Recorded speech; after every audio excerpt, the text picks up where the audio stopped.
বেগম খালেদা জিয়ার রোগ মুক্তির জন্য এবং দোয়া মাহফিলের জন্য পাশাপাশি নির্বাচনী প্রচারণার জন্য আজকে এই সুন্দর সমাবেশের সম্মানিত সভাপতি উপস্থিত রামগঞ্জ উপজেলা বিএনপির সংগ্রামী সভাপতি আমাদের বিএনপির দুর্দিনের কাণ্ডারি জনাব মোজাম্মেল হক মজু ভাই, রামগঞ্জ পৌর বিএনপির সংগ্রামী সভাপতি নির্বাচিত সভাপতি জনাব শেখ মোহাম্মদ কামরুজ্জামান, উপস্থিত রামগঞ্জ উপজেলা বিএনপির নির্বাচিত সাধারণ সম্পাদক, রামগঞ্জ কলেজের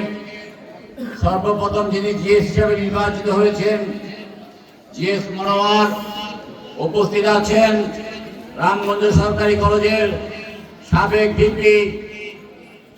শাহ আলম ভিপি, উপস্থিত আছেন সাংগঠনিক সম্পাদক শেখ নজরুল কাজী নজরুল ইসলাম পিন্টু, উপস্থিত আছেন সাংগঠনিক সম্পাদক আবুল বাশার সদস্য অত্র ইউনিয়নের অনেক নেতৃবৃন্দ। যেহেতু আমরা আমার বক্তব্যের পরে একটা দোয়া মাহফিলের অনুষ্ঠান হবে এবং সন্ধ্যার আগেই আমরা এই মিটিং শেষ করব, সেজন্য আমার অনেক নেতা যারা দীর্ঘদিন যাবৎ বিএনপিকে লালন করেছেন, বিএনপিকে ধারণ করেছেন, অত্যাচার নির্যাতন সহ্য করেছেন, আমি আমার ব্যক্তিগত পক্ষ থেকে তাদের প্রতি আমি আমার শ্রদ্ধা এবং সালাম জানাচ্ছি। আমি আজকে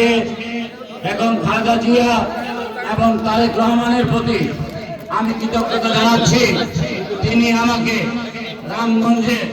এই নির্বাচন করার জন্য ধানের শীষের মনোনীত প্রার্থী হিসাবে তিনি আমাকে পাঠিয়েছেন। সেই জন্য তারেক রহমান এবং খালেদা জিয়ার প্রতি আমি আমার কৃতজ্ঞতা প্রকাশ করছি। আমাদের বিদ্রোহী কবি কাজী নজরুল ইসলাম একটি কথা ঠিক একই কবিতা লিখেছেন, এ বিশ্বের যা কিছু কল্যাণকর অর্ধেক তার করিয়াছে নারী, অর্ধেক তার নর। কোন কালে একা হয়নি তো জয়ী, পুরুষের দরবারে প্রেরণা দিয়েছে, শক্তি দিয়েছে বিজয় লক্ষ্মী নারী। ৭৫ সালের ৭৮ বর্তমানের পর রাষ্ট্রপতি জিয়াউর রহমান যখন রাষ্ট্রীয় ক্ষমতা অধিষ্ঠিত হন, তিনি অনুভব করেছেন অর্ধেক নারী,